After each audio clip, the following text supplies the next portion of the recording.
নমস্কার, সবাইকে স্বাগত বৃষ্টি সুখের আরও একটা প্রেজেন্টেশনে। আজকে আমি শেয়ার করব মুম্বাইয়ের পার্ট 2টা। জামাই ষষ্ঠীর ব্লগের আগে কিন্তু আমি মুম্বাইয়ের পার্ট 1টা শেয়ার করেছিলাম, আজকে সেকেন্ড পার্টটা শেয়ার করব। তো লাস্ট পার্টে আমি এটা দেখিয়েছিলাম যে আখের রস খেয়ে আমরা যাচ্ছিলাম গেটওয়ে অফ ইন্ডিয়ার দিকে। তো অ্যাজ ইউজুয়ালি আমরা কিন্তু পৌঁছে গেছিলাম গেটওয়ে অফ ইন্ডিয়া, আর ঠিক ওই সাইডে কিন্তু এই আখের দোকানটা ছিল, তো সেখান থেকে খেয়েছিলাম। আর এখন যাচ্ছি দিকে সামনাসামনি, মানে গেটওয়ে অফ ইন্ডিয়া একদম সামনাসামনি যাব, গিয়ে একটু দেখব। তার পেছনে আছে সমুদ্র আছে, সেখানে ফেরি লাগানো আছে, তাজ আছে, সমস্ত কিছু দেখব। আর তার জন্য আপনাদেরকেও আমার সাথে ব্লগটা এনজয় করব। তাহলে সবার সুস্থতা কামনা করে আজকে কিন্তু আমি ভিডিওটা শেয়ার করছি। আচ্ছা, তাহলে সর্বপ্রথমেই আমরা গেটওয়ে অফ ইন্ডিয়ার কাছাকাছি গেছিলাম, ওখানে অনেকগুলো বেশ ফটো তুলেছিলাম। যে জায়গাটাকে আজ পর্যন্ত আমি শুধুমাত্র টিভিতেই দেখেছিলাম বা বিভিন্ন জায়গায় দেখেছিলাম, লাইক নিউজ পেপার বা অন্য কোনো সোশ্যাল মিডিয়াতে দেখেছিলাম, বাট কখনো নিজের চোখে দেখিনি। সেই জিনিসটাকে যখন নিজের চোখে দেখলাম, নিজের মানে একটা আলাদা ভালো লাগা, আলাদা একটা ফিলিং হচ্ছিল যে সত্যি এমন একটা জিনিস নিজের চোখে দেখছি। বা যে মুম্বাইকে পছন্দ হওয়ার যে আরেকটা কারণ হিসেবে কিন্তু এই জায়গাটাও বলা যেতে পারে। আর এখানে হচ্ছে এই ফটোগ্রাফারগুলো মানে কিছুক্ষণ যেমন ওই বাতাসা বা গুজিয়ার পেছনে ঝাঁকে ঝাঁকে পিঁপড়েগুলো এসে এসে জড়ো হয়, তেমন কিন্তু এরা এরকমভাবে যখন দেখতে পাচ্ছি চোখের সামনে যে আমরা ফটো তুলতে চাইছি না, ঠিক এই সাদা শার্ট পরা অন্য একটা লোক এসে আবার জিজ্ঞাসা করছে, ফটো তুলবেন 100 টাকায় দুটো, 100 টাকায় দুটো। তো তারপরে শেষ হয়ে ভাবলাম আমাদের ফটো তুলে দেওয়ার মতন কেউ নেই, তো 100 টাকায় দুটো তুলেই নিই। কিন্তু সবথেকে বড় কথা, আমাদেরকে আগে থেকে বলেই নি যে এটা শুধুমাত্র অ্যান্ড্রয়েড ফোনেই এই যে সফট কপিটা সেটা যেত। যদি না জানতাম তাহলে তো হয়েই যেত ব্যাপারটা, মানে পুরোটাই লস হয়ে যেত। তো যাই হোক আর কি, মানে যতক্ষণ ধরে না করছিলাম ততক্ষণ ছেঁকে ধরছিল, আর যেই হ্যাঁ করে দিয়েছে ব্যাস কাজ ছাড়ো একটা ভাব, তোমার ফোনে তুমি সফট কপি পেলে না পেলে ডাজন্ট ম্যাটার, এই হচ্ছে বিষয়। যাই হোক, সব জায়গাতেই মনে হয় এই জিনিসটা হয় এখন, আর কিছু বলার নেই ব্যাপারে।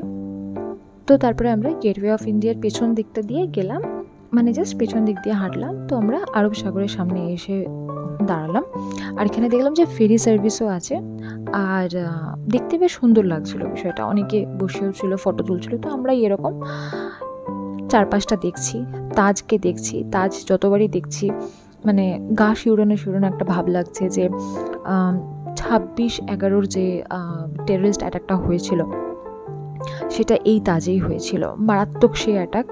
তো সেটা এই তাজেই হয়েছিল, আর এই ঘটনাটা নিয়ে একটা মুভিও আছে নানা পাটেকরের।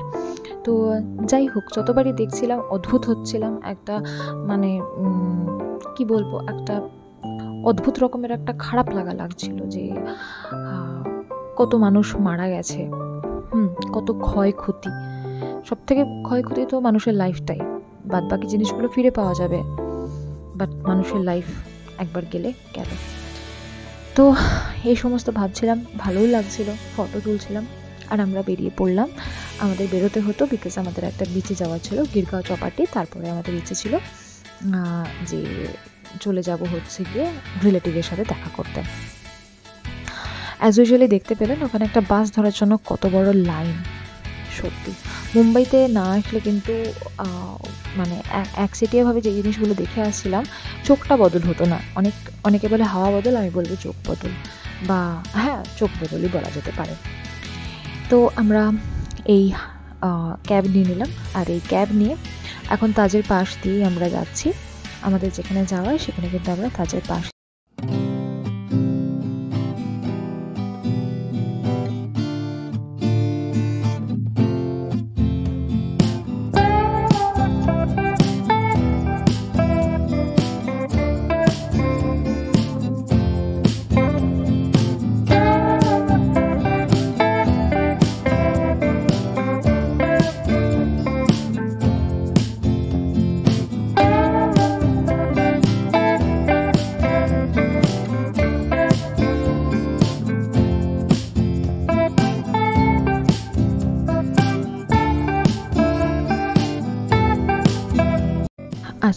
এবার এখানে থেকে আমরা যাচ্ছিলাম গিরগাঁও চৌপাটি। গিরগাঁও চৌপাটিতে একটু বিচে বসবো, কেন কি আবার কবে মুম্বাই আসা হবে না হবে সেজন্য মেন জিনিসগুলো আমরা দেখে নেওয়ার চেষ্টা করছিলাম।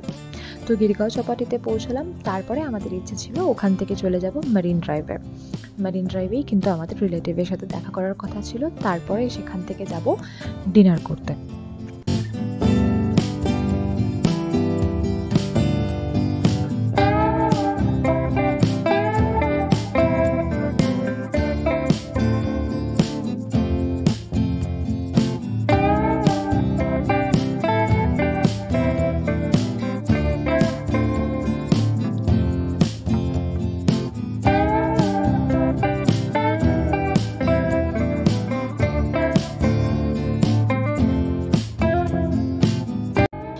বেশ ভালোই জায়গাটা। আর মানে এখানে যেটা দেখলাম, সবাই দেখলাম বসে রয়েছে ফ্যামিলির সাথে। হ্যাঁ, তারপরে কেউ কিন্তু এখানে স্নানের কোনো ব্যাপার আমি দেখলাম না, যদিও সেটা বিকালবেলা ছিল। তাও যদি স্নান করার উপযুক্ত হতো জায়গাটা, নিশ্চয়ই তখনও স্নান করতো। তো যাক গিয়া, সেটা বিষয় না।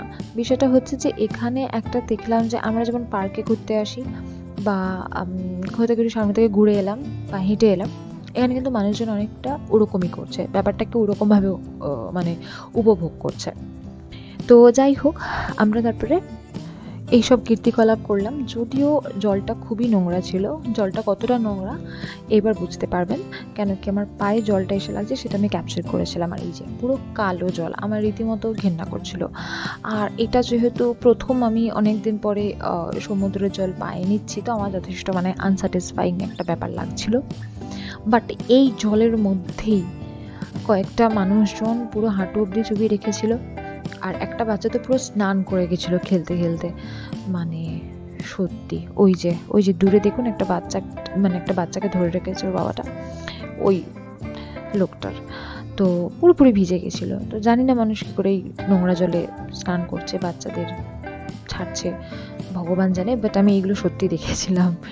তো যাই হোক, তার পরের দিন আমাদের জুহু বিচে যাওয়ার কথা ছিল, তো সেই আনন্দে একটু এই দুঃখটা কাটিয়ে উঠতে পেরেছিলাম। তারপরে আমরা আস্তে আস্তে যাচ্ছিলাম মারিন ড্রাইভের দিকে। উফ উফ উফ, এই সেই মারিন ড্রাইভ যেটাকে কিনা সব সময় সমস্ত রকম মুভিতে, মানে যেই মুভিগুলো আর কি মুম্বাইতে হতো সেই মুভিতে থাকবে মারিন ড্রাইভ, বিখ্যাত মারিন ড্রাইভ। তো এখন চোখের সামনে দেখলাম, কী যে ভালো লাগছিল। আর সব থেকে বড় কথা কি, আমরা গেছিলাম উইকেন্ডের সময়, তো তখন আমরা রাত 12টার সময়ও মেরিন ড্রাইভে বসেছিলাম। তখন দেখলাম সমস্ত রকম বয়সের মানুষজন কিন্তু একটা চিল ভাইবে মেরিন ড্রাইভে এসে জমায়েত হচ্ছে, কেউ গল্প করছে, কেউ হাসছে, কেউ পা ম্যাসাজ করাচ্ছে, হ্যাঁ কেউ স্কেটিং করছে। এত সুন্দর লেগেছিল আমার, মানে সত্যি এই মানে একটা অদ্ভুত রকমের জীবন, এত ব্যস্ততার মধ্যেও যে একটা চিল ভাইব থাকতে পারে, সেটা মুম্বাইতে এসে আমি বুঝলাম। আর গল্প করতে করতে আমরা বেশ অনেকটাই সন্ধে হয়ে এসেছিল। এই যে হচ্ছে আরব সাগর আর মারিন ড্রাইভের কম্বিনেশন, আর সাথে হচ্ছে সন্ধ্যের জমায়েত। মারিন ড্রাইভে হচ্ছে কি, আপনারা দেখুন ভিড়টা দেখুন, জাস্ট যে লাইন দিয়ে যেখানে আমরা বসেছিলাম ওখানে বসার জায়গা পাওয়াটা মানে কি বলবো, মানে ওই সবাই যেন এরকমভাবে বসেছিল যে ওইখানটা তার বুকড করা, যে যেখান থেকেই উঠছে তার পেছনে যে বসা ছিল টুইং করে ঘুরে গিয়ে সামনে গিয়ে বসছে।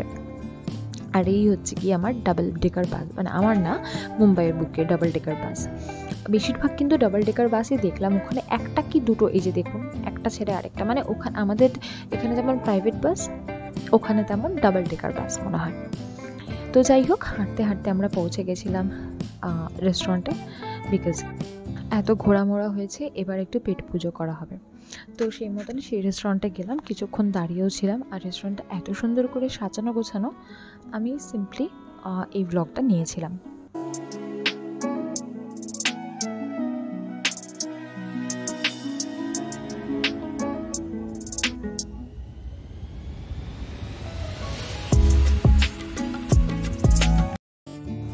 বিরিয়ানি ভালোবাসি ঠিকই, কিন্তু মুম্বাইয়ের এই যে দম বিরিয়ানিটা খেয়েছিলাম, তারপর থেকে আমি মানে এই দম বিরিয়ানিটা থেকে নমস্কার ঠুকেছি। আমি সব রকমের বিরিয়ানি খেতে পারি, বাট এটা আমি বলবো দম বিরিয়ানির নামে, মানে আমি জানি না আদতেও সত্যিকারের দম বিরিয়ানি এরকম হয় কিনা, আমার একদমই ভালো লাগেনি।